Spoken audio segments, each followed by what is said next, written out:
तो ब्रेक के बाद एक बार फिर स्वागत है आपका। अब बात होगी सिम्फर की।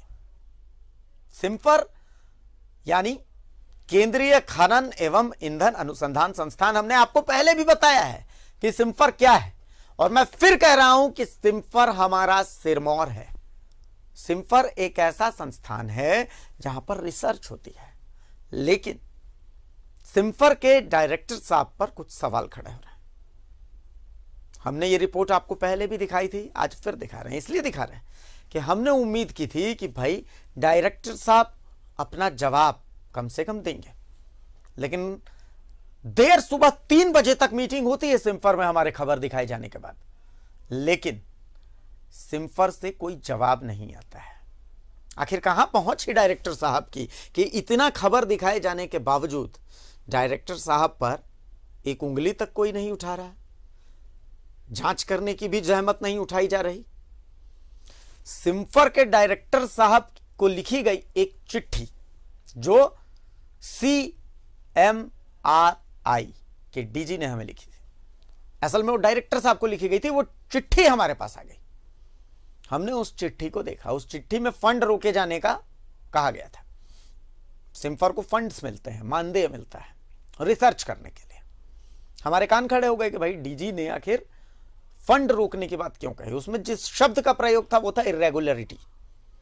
जब इरेगुलरिटी की बात आई तो फिर हमने सोचा कि आखिर सिम्फर जैसे संस्थान में इरेगुलरिटी कैसे आ सकती है। तो इसके लिए हम पहुंचे सिम्फर के डायरेक्टर के पास, लेकिन डायरेक्टर साहब ने इसका जवाब देने की जगह साफ साफ कहा कि भाई इस खबर में कुछ नहीं है, इस खबर को मत चलाइए।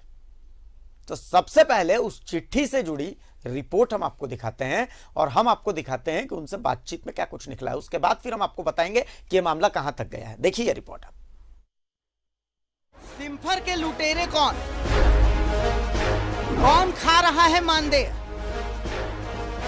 सिम्फर में हुआ बड़ा घोटाला।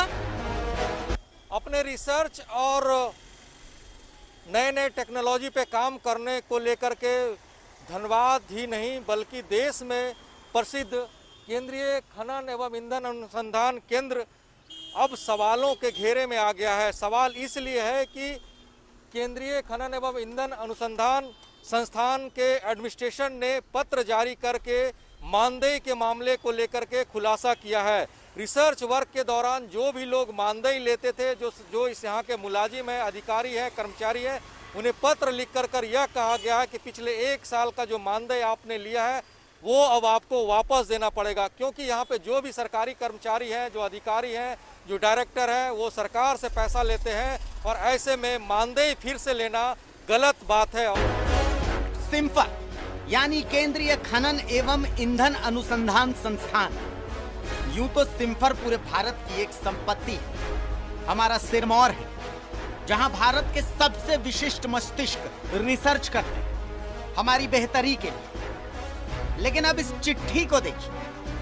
ये चिट्ठी CSIR यानी council of scientific and industrial research के डीजी की तरफ से है, जिसमें प्रोजेक्ट कंसल्टेंसी और टेस्टिंग के नाम पर मानदेय के करोड़ों रुपए वापस मांगे गए हैं। इस चिट्ठी ने सिम्फर के निदेशक और वैज्ञानिकों में हड़कंप मचा दिया है। CSIR के अनुसार अनुसंधान के लिए मानदेय के रूप में 2016 से। तो भाई देखिए, सवाल न्यूज़ 11 भारत ने किया है और डायरेक्टर साहब आपको जवाब तो देना पड़ेगा। पीके सिंह साहब आपको जवाब देना पड़ेगा। बेरमो विधायक अनूप सिंह हमारे साथ फोन लाइन पर जुड़े हुए हैं। अनूप जी, बहुत स्वागत करता है न्यूज़ 11 भारत आपका। अनूप जी, बहुत गंभीर आरोप है।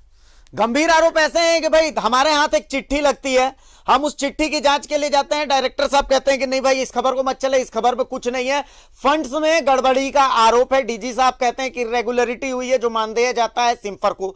हम इस खबर को और थोड़ा सा खोदते हैं तो हमें पता चलता है कि भाई डायरेक्टर साहब की जो डिग्री है उस डिग्री पर सवाल है। डायरेक्टर साहब कैशियर और बैंक में क्लर्क थे और उसी दौरान इन्होंने जियोफिजिक्स में MSc भी कर ली। इतना ही नहीं, अपनी मर्जी से इन्होंने जिसको मर्जी उसको रख लिया, जिसको मर्जी उसको छोड़ दिया। 15 करोड़ से ज्यादा 4 साल में इन्होंने सिर्फ मानदेय अपने पास रखा है। अनूप जी, क्या कहेंगे? देखिए, ये बस डायरेक्टर की कार्यशैली पे सवाल नहीं उठता है, और मैं तो आज से नहीं, जब मैं विधायक नहीं था, मेरे पिता थे ट्रेड यूनियन के नेता, इतने बड़े मजदूर नेता थे, कोल इंडिया के नेता थे। मैंने हमेशा से सिम्फर की कार्यशैली पर सवाल उठाया है, और जो सबसे बड़ा जो आपके माध्यम से खुलासा किया जा रहा है सिम्फर में गड़बड़ी का, मैं इसका धन्यवाद करूंगा कि झारखंड में कोई तो ऐसा एजेंसी है, चाहे वो न्यूज एजेंसी हो, चाहे वो जांच एजेंसी हो, जिसने सिम्फर पे सवाल उठाने की कोशिश की है। आपको मैं बता दूं कि सिम्फर की अगर आप जांच करेंगे तो करोड़ों नहीं अरबों रुपए का घोटाला झारखंड सरकार को भुगतना पड़ा है जी, अरबों रुपए का। मैं समझता हूं कि इससे बड़ा घोटाला पूरे कोल इंडिया में आज तक नहीं हुआ होगा जी। कोल इंडिया में आज तक इससे बड़ा घोटाला नहीं हुआ होगा। सिम्फर एक जांच एजेंसी है जो कोल इंडिया के कोयले का सैंपलिंग ग्रेडिंग करती है जी। वो उसके पास पावर होता है कि वो कोल इंडिया के कोई भी कोयले के ग्रेड को ग्रेड गिरा सकती है या ग्रेड बढ़ा सकती है जी। और ग्रेडिंग के अनुसार जो बेसिक प्राइस कोयले का होता है उसके माध्यम से रॉयल्टी स्टेट को भी आती है जी और सेंट्रल को भी जाती है।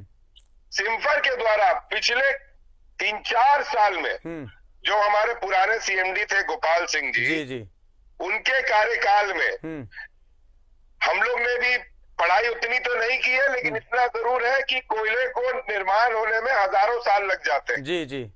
और आप बताएं कि एक कोयला जो इस महीना वॉशरी 4 में सबसे हाई जीसीबी ग्रेड में 4500 से 5500 में उसी माइंस का कोयला बिक रहा है जी, जब तक वो पावर कंपनी को जा रहा है जी जी। और पावर कंपनी की मैं जब बात कर रहा हूँ तो मैं बात कर रहा हूँ कि वो सरकारी पावर कंपनी को जा रहा है, जैसे बंगाल पावर हो गया या फिर डीवीसी हो गया, ठीक है, एनटीपीसी हो गया, पीएसओ जो है जी जी। लेकिन जैसे ही अगला महीना प्राइवेट कंपनी के पावर प्लांट का अलॉटमेंट आता है जी, एलएनटी हो गया, जीवीके हो गया, है ना, आपको टाटा पावर हो गया, टाटा पावर हो गया, दूसरे जो उद्योग है जी जी, उस कोयले का ग्रेडिंग को वॉशरी 4 से गिरा के सीधे G10 कर दिया जाता है।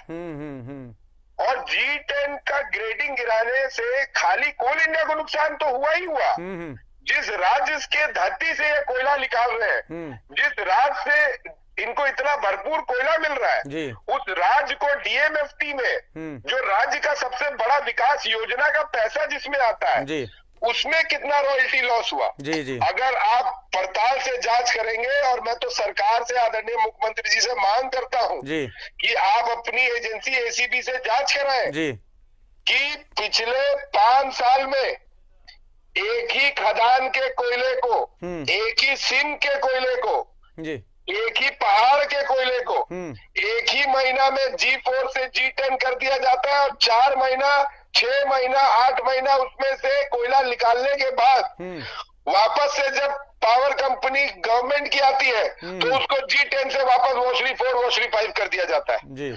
और मैं आपको दावे के साथ बोलता हूं, अगर इसकी जांच हो गई तो गोपाल सिंह जी और उनके साथ रहने वाले जितने भी कार्यशैली में उनके साथ नीचे के अधिकारी थे जी, उन सब पर सीबीआई जांच बैठ जाएगी। और सिम्फर जो केंद्र की एजेंसी है उसके ऊपर भी बहुत बड़ा सवाल उठेगा जी, क्योंकि ये कहीं ना कहीं प्राइवेट कॉन्ट्रैक्ट, प्राइवेट ट्रांसपोर्टरों से और प्राइवेट जो आपके डीओ धारक थे जो सप्लाई करते थे जी जी, जिसमें एनआईए ऑलरेडी जांच कर रहा है जी, उसमें इन लोगों ने जीसीबी का हेराफेरी करके करोड़ों रुपए का चूना भारत सरकार को और राज्य सरकार को लगाने का काम किया है। अच्छा, और आपको मैं ये बताना चाहूंगा जी कि ये सब मिला भगत जो था ये कहीं ना कहीं जो एनआईए में लोग फंसे थे जी जी, उनके इन्वॉल्वमेंट से हुआ है। अच्छा, और मैं झारखंड सरकार को आगे ये भी बताना चाहूंगा, हमारे मुख्यमंत्री जी को ये भी बताना चाहूंगा कि इसमें कहीं ना कहीं पुराने सरकार की जो राज्य सरकार थी उसकी भी सम्मिलितता है। बिल्कुल बिल्कुल, उसकी भी सम्मिलितता है, क्योंकि उसने वो चाहती तो अपनी एक जांच एजेंसी झारखंड सरकार में जेएसएमडीसी उसको इन्वॉल्व कर सकती थी जी, और थर्ड सैंपलिंग जो ये करवाते हैं, ये सिम्फर एक एजेंसी हो गई, एक एजेंसी पार्टी लेने वाला, और एक एजेंसी जो पार्टी को ट्रांसपोर्टेशन मिला है जी। राज्य सरकार चौथे एजेंसी को इन्वॉल्व कर सकती थी जी जी। राज्य सरकार ने चौथे एजेंसी को इन्वॉल्व नहीं किया। और जब आप इन डायरेक्टर साहब का बता रहे हैं, मुझे नहीं मालूम है इनका कार्यकाल कितने समय से पुराना से ये बैठे हुए हैं जी। लेकिन अगर ये वही शख्स है जब गोपाल सिंह जी ने करोड़ों रुपए का, अरबों रुपए का नुकसान कोल इंडिया को और राज्य सरकार को देने का काम किया है, तो मैं समझता हूं कि अब बहुत जल्दी दूध का दूध और पानी का पानी होने जा रहा है जी जी। और निश्चित तौर पर इसकी जांच होनी चाहिए जी। और जितना कोयला का उठान आपके पिछले सरकार में हुआ है राज्य सरकार की धरती से, चाहे वो कोल इंडिया के प्रेमिसेस से हो, चाहे वो अन्य प्रेमिसेस से हो, उन सब की सैंपलिंग ग्रेडिंग की जांच करानी चाहिए जी। कि आखिर क्या कारण हुआ कि 2 महीना पहले जो कोयला वॉशरी 4 में था वो G10 में तब्दील कर दिया गया जी। और फिर वो कोयला वापस से कोयला निकालने के बाद G4 में वापस से वो माइन G4 का हो गया जी। ये इससे बड़ा घोटाला मैं आपको बता रहा हूँ CCL में आज तक नहीं हुआ होगा जी जी जी। और इससे राज्य सरकार को अरबों रुपए का घोटाला, अरबों रुपए का घोटाला, राज्य सरकार को अरबों रुपए का सबसे बड़ी बात देखिए, ये तो साफ साफ सीधे तौर पर झारखंड की हकमारी है, सीधा सीधा हम जैसे झारखंडियों के पेट पर लात मारने जैसा है, पहली चीज। दूसरी चीज आप देखिए कि जो डायरेक्टर साहब हैं उनकी पहुंच कितनी जबरदस्त है, ये पूरा नेक्सस कितना मजबूत है कि साफ साफ पता चलता है, केंद्रीय मंत्री तक बात चली जाती है कि हाँ भाई इनकी डिग्री फर्जी है। सिम्फर जैसे संस्थान में पता चलता है कि हाँ यहाँ पर डीजी को चिट्ठी लिख करके बताना पड़ रहा है कि हाँ इसमें गड़बड़ी हो रही है, जो मानदेय आ रहे हैं उसमें गड़बड़ी हो रही है। 5 साल में 15 करोड़ का रिसर्च ये पर्सनली कर रहे हैं, भगवान जाने ऐसा कौन सा रिसर्च कर रहे हैं। और पत्रकार जो हमारा पूछता है कि सर इस पर आपकी प्रतिक्रिया, तो कहते हैं साफ साफ कि नहीं भाई इसको मत दिखाइए, इसमें आपके लिए कुछ नहीं है, आपको भारी पड़ेगा। तो आप समझ सकते हैं कि इनके हौसले कितने बुलंद है। मैं साफ साफ कहूं कि हौसले इनके बुलंद इसलिए है क्योंकि इनकी नियुक्ति प्रक्रिया गलत है जी। और कहीं ना कहीं इनकी नियुक्ति में भी बहुत बड़ा घोटाला सामने आएगा। और मैं बता रहा हूँ, जो मैं आपको ग्रेडिंग सिस्टम में बदलाव की जो बात कर रहा हूँ वो वही लोग हैं जिन्होंने इनकी नियुक्ति कराई होगी जी, जी, बिल्कुल। और इसमें गोपाल सिंह जो पूर्व के CMD और कोल इंडिया चेयरमैन रहे हैं, उनकी सबसे बड़ी संलिप्तता है इसमें जी जी। और झारखंड सरकार को CBI जांच की मांग करनी चाहिए बिल्कुल, क्योंकि झारखंड सरकार ने अरबों रुपया खोया है इन भ्रष्ट पदाधिकारियों के चलते, जो अपने पदों का गलत इस्तेमाल करके निजी कंपनियों को और निजी व्यापारियों को फायदा पहुंचाने का काम करते आए। और उन्हीं के कार्यकाल में NIA हुआ है, किसी और कार्यकाल में NIA नहीं हुआ है जी। तो जब वो व्यक्ति एक जगह सम्मिलित हो सकता है तो निश्चित तौर पर सिम्फर का जो पूरा खेला है वो गोपाल सिंह और इस डायरेक्टर के बीच में हुआ है, जिसमें कई तत्व अभी सामने आने बाकी है। मैं निवेदन करूंगा आपके माध्यम से अपने मुख्यमंत्री जी से कि आप इसकी जांच कराएं और CBI को लिखे। आपको पता चलेगा जब जांच सामने आएगी। और ACB से भी जांच करानी चाहिए, हमारी एजेंसी भी जांच करे कि आखिर राज्य का रॉयल्टी कहाँ गया, इतना कम क्यों आया। और DMFT के माध्यम से जो विकास होना चाहिए था, वो DMFT का पैसा उतने बड़े खजाने को आखिर खाली क्यों रखा गया। बिल्कुल बिल्कुल। चलिए अनूप जी, बहुत शुक्रिया आपका कि आप हमारे साथ जुड़े और वो पक्ष आपने हमें बताया जिन पक्षों पर हमारा ध्यान नहीं जा रहा था। आपसे बातचीत के बाद अब हमारी ये जो पड़ताल है एक नई दिशा में जाएगी। एक बहुत अच्छा आपने पॉइंट निवेदन करूंगा कि इस पड़ताल को इस दिशा में ले जाइए। News 11 एक क्षेत्रीय चैनल है और राज्य का विकास News 11 को भी करना चाहिए। आप लोग इसकी जांच करें, सवाल करें कि आखिर एक माइंस का कोयला एक ही महीना में दूसरे ग्रेड, मान लीजिए G4 से G5 हो सकता था, G6 हो सकता था, लेकिन सीधे उस कोयला का दर आपने 2000 रुपया घटा दिया, 3000 रुपया घटा दिया आखिर। और उसके बाद जब आपने कोयला प्राइवेट कंपनियों को निकाल के दे दिया और सरकारी कंपनियों का अलॉटमेंट आ गया, तो वो कोयला वापस से 2000-3000 महंगा हो गया जी। आप सम्मिलितता इन लोग ने किया। बिल्कुल आप निश्चिंत रहें। फिर से मैं कह रहा हूं, जो हमेशा कहता हूं कि जब तक तोड़ेंगे नहीं तब तक छोड़ेंगे नहीं। अनूप जी बिल्कुल इस पूरे भ्रष्टाचार के खेल से हम पर्दा उठाएंगे। बहुत शुक्रिया अनूप जी आपका। धन्यवाद धन्यवाद जी। तो अनूप सिंह बेरमो विधायक हमारे साथ फोन लाइन पर जुड़े हुए थे और जो बातें उन्होंने बताई कोयले के सैंपलिंग और ग्रेडिंग से जुड़ी, जाहिर सी बात है ये बात उन्होंने बताई है कि ये खेल जो है ये बहुत बड़ा है, पूरा एक नेक्सस काम करता है। और बहुत सारे मेरे मित्र हैं, जैसे एक मित्र है हमारे निकेत सिंह, जो कि साफ साफ कह रहे हैं कि भाई ये फेक न्यूज है, ये स्पॉन्सर्ड न्यूज है। तो निकेत जी, मैं आपसे रिक्वेस्ट करता हूं कि अगर आपके पास ये प्रूफ क्या है कि हाँ भाई ये फेक न्यूज है, ये स्पॉन्सर्ड न्यूज है, तो हम अभी एक नंबर जारी कर रहे हैं, उस नंबर पर आप फोन करें और फोन करके बताएं कि हाँ भाई ये फेक न्यूज कैसे है, ये स्पॉन्सर्ड न्यूज कैसे है। क्या आपके पास हमारे डायरेक्टर साहब की डिग्री है? क्या आपके पास प्रूफ है कि सिम्फर में सब कुछ सही हो रहा है, सैंपलिंग में कोई खेला नहीं होता? निकेत जी हमारे सोशल मीडिया प्लेटफॉर्म फेसबुक पर कमेंट कर रहे हैं कि this is fake news, this is sponsored news. तो सर हम आपका भी पक्ष दिखाएंगे। न्यूज 11 भारत हर किसी का पक्ष दिखाता है। मैं वादा कर रहा हूं आपके लिए, मैं एक नंबर जारी कर रहा हूं, आप टीवी स्क्रीन के नीचे जल्द एक नंबर देखेंगे। आप चाहें तो उस नंबर पे फोन करके और बताएं कि ये फेक न्यूज कैसे है, ये स्पॉन्सर्ड न्यूज कैसे है। मैं आपको चैलेंज कर रहा हूं कि आप बताएं कि हाँ भाई पीके सिंह जी ने क्लर्क और कैशियर रहते डिग्री कैसे हासिल की। आप बताएं कि जो फंड्स इस्तेमाल होते हैं, जो मानदेय इस्तेमाल किया जा रहा है सिम्फर में, क्या वो मानदेय सही तरीके से इस्तेमाल किया जा रहा है? अगर आप बोलेंगे, अगर आप संतुष्ट कर देंगे, तो मैं वादा करता हूं कि आपकी खबर को मैं बिल्कुल खंडन के साथ चलाऊंगा कि हाँ भाई न्यूज 11 भारत से गलती हुई है, अभिषेक भारती से गलती हुई है, हमने गलत खबर दिखाई है। मैं इसके लिए माफी चाहता हूं, जनता जनार्दन से माफी चाहता हूं। लेकिन जो पक्ष है वो पक्ष तो रखना पड़ेगा। हम डायरेक्टर साहब के पास गए थे, डायरेक्टर साहब ने हमसे बात नहीं करनी चाहिए। डायरेक्टर साहब ने कहा कि नहीं, आप इस खबर को गिरा दीजिए। अब ये नंबर आप देख सकते हैं अपने टीवी स्क्रीन के नीचे में, 065122884804। इस नंबर पर आप कॉल कर सकते हैं। निकेत जी, ये नंबर स्पेशली मैंने आपके लिए ही जारी किया, आप कॉल करें सर। ये नंबर स्पेशली निकेत जी के लिए मैंने जारी किया है, जो हमारे सोशल मीडिया प्लेटफॉर्म पर कमेंट कर रहे हैं। सर आप अगर फेक न्यूज, स्पॉन्सर्ड न्यूज कह रहे हैं, मैं आपकी बात को सर माथे ले रहा हूं, आप दर्शक हैं हमारे, भगवान है हमारे, लेकिन सर आप जो बोल रहे हैं उसे प्रूफ तो आपको करना पड़ेगा।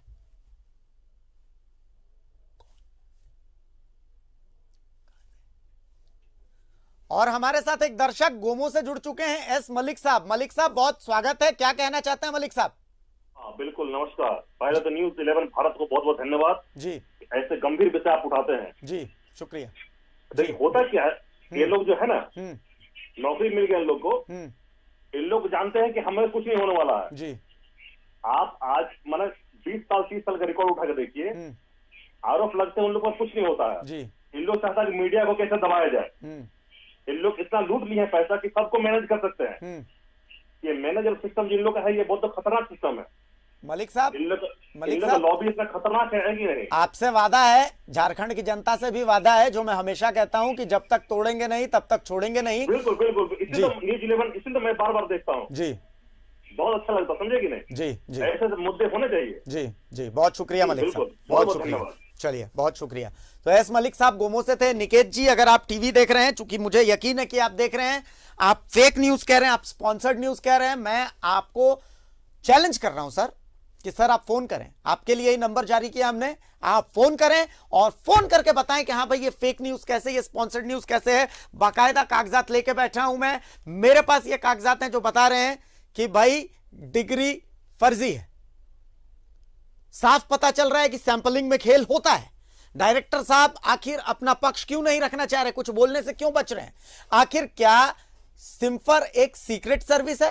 क्या आपको सीक्रेट फंड मिलता है कि आप अपने फंड मानदेय का इस्तेमाल कहां कर रहे हैं आप क्लीन नहीं कर सकते? हम ये नहीं पूछ रहे हैं कि आपको सैलरी क्या मिलती है, हम तो ये पूछ रहे हैं कि हमारे टैक्स के पैसे से जो आप रिसर्च कर रहे हैं, उस रिसर्च के पैसे को आप कहां पर यूज कर रहे हैं? सर ये बता दीजिए। आखिर डीजी को आपके खिलाफ चिट्ठी लिखने की क्या जरूरत पड़ी, ये बता दीजिए। सिर्फ आप इतनी सी बात बता देते, कहानी खत्म हो जाती। हमारे जो रिपोर्टर है उसने बहुत शालीनता से आपसे बात की, पूछा है कि सर ऐसी ऐसी खबर आ रही है, ऐसी चिट्ठी है, तो सर आपका क्या कहना है इसे लेकर के? लेकिन आपने इसका जवाब देना उचित नहीं समझा। आखिर क्यों, ये आप ही जानेंगे सर। क्या आप, सरकार, जांच एजेंसियां, लोकतंत्र सबसे ऊपर हैं? मुझे तो ये नहीं लगता। मुझे कुछ समझ में नहीं आ रहा कि आखिर आप जवाब क्यों नहीं देना चाहते। और जो मित्र मेरे साफ साफ कह रहे हैं कि भाई ये फेक न्यूज है, स्पॉन्सर्ड न्यूज है, तो सर ये नंबर नीचे में है, आप फोन करें और फोन करके आप अपनी प्रतिक्रिया दें। आप हमें बताएं कि हाँ भाई ये स्पॉन्सर्ड न्यूज, फेक न्यूज कैसे है। क्या आपके पास कोई प्रमाण है कि हम गलत दिखा रहे हैं? अगर नहीं है तो फिर आप अपने कमेंट्स हटा लीजिए। सिंपल। सिम्फर हमारे झारखंड का सिरमौर है, हमारा गर्व है, मैं ये कबूल कर रहा हूं। वहां के वैज्ञानिक हमारे एसेट हैं, हमारी पहचान है। उनके रिसर्च से ही विकास होता है, नई नई चीजें बनती हैं। लेकिन जहां गड़बड़ हो रही है सर, वो तो हम दिखाएंगे। जहां पर गलती हो रही है वहां तो हम दिखाएंगे। हमारा काम है सवाल करना, हम सवाल कर रहे हैं। सवाल यह है कि भाई डीजी ने, सीएसआईआर के डीजी ने आखिर चिट्ठी क्यों लिखी? उनकी चिट्ठी में ऐसा क्यों लिखा हुआ था कि भाई जो फंड्स आते हैं, जो मानदेय आता है रिसर्च के लिए, उसमें इरेगुलरिटी है। इसी शब्द का इस्तेमाल था उसमें। और इसी सवाल से जुड़ी हम आपको रिपोर्ट भी दिखाएंगे कि भाई डायरेक्टर साहब की डिग्री के साथ कौन सा सवाल जुड़ा हुआ है। वो रिपोर्ट भी हम आपको दिखाएंगे। वो रिपोर्ट भी दिखाएंगे कि डायरेक्टर साहब बीएचयू में कैंपस में ही एक बैंक में कैशियर कम क्लर्क थे। अब जब कैशियर और क्लर्क थे तो इसी दौरान उन्होंने अपनी डिग्री एमएससी इन जियोफिजिक्स कैसे हासिल कर ली? बहुत बड़ा सवाल है ये। तो इसी सिम्फर से जुड़ी और इन्हीं सवालों से जुड़ी ये रिपोर्ट आप देखिए। पहले इस रिपोर्ट को देख करके समझिए कि हमारे सवाल क्या हैं और क्यों हैं। रिपोर्ट दिखाइए। सबसे पहले इस चिट्ठी को देखिए। इस चिट्ठी को सिम्फर के रिटायर्ड चीफ वैज्ञानिक वीरेंद्र कुमार सिंह की तरफ से लिखा गया था। आरोप था कि सिम्फर में वंशवाद और गड़बड़ियों को पनाह मिल रही थी। अब सवाल है कि इस चिट्ठी के आलोक में क्या हुआ। सिम्फर के मौजूदा निदेशक साहब पर कई आरोप भी हैं।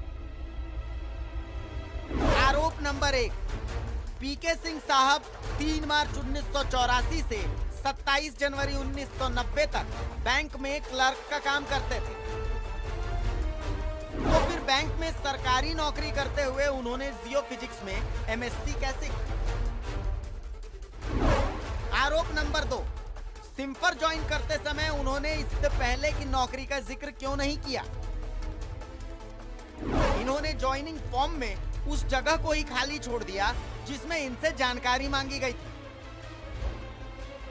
उस जगह पर इन्होंने नील लिखकर छोड़ दिया और आज तक इनसे किसी ने नहीं पूछा। आरोप नंबर 3, पीके सिंह की ज्वाइनिंग बी कैटेगरी के वैज्ञानिक के पद पर हुई और फिर उन्होंने पहुंच और पैरवी के बल पर 8 दिसंबर 2015 को निदेशक पद संभाला। आरोप नंबर 4, इन्होंने मानदेय में भी भारी पैमाने पर गड़बड़ी की। अप्रैल 2016 से सितंबर 2020 तक उन्हें 15 करोड़ से ज्यादा का मानदेय मिला। इस मानदेय का इस्तेमाल कैसे हुआ ये किसी को नहीं पता। आरोप नंबर 5, कोल सैंपलिंग में भी इनकी जानकारी में घपला हुआ है। आरोप नंबर 6, इन्होंने रिसर्च टीम में गैर अनुभवी लोगों को रखा। इन्होंने सिम्फर में वंशवाद को बढ़ावा दिया। आरोप नंबर 7, पहले नियम था कि सरकार की तरफ से मानदेय पर आपत्ति पर पैसे सरकार वापस ले लेती थी। इन्होंने निदेशक बनने के बाद इस क्लॉज को ही हटा दिया था। इतने आरोपों के बाद भी पीके सिंह साहब पद पर बने हुए हैं। पीके सिंह को अपने ऊपर लगे आरोपों का जवाब देना चाहिए। तो वहीं सरकार को भी ये देखना चाहिए कि सिम्फर जैसी संस्था में क्या यह विवाद शोभा देता है। धनबाद से न्यूज़ 11 भारत के लिए दिलीप कुमार की रिपोर्ट। तो भाई हमें फेक कहने वालों आप लोगों का फोन तो नहीं है। हम तो हाथ जोड़ते रह गए कि सर फोन कीजिए, फोन कीजिए। शायद आपके पास प्रूफ नहीं है।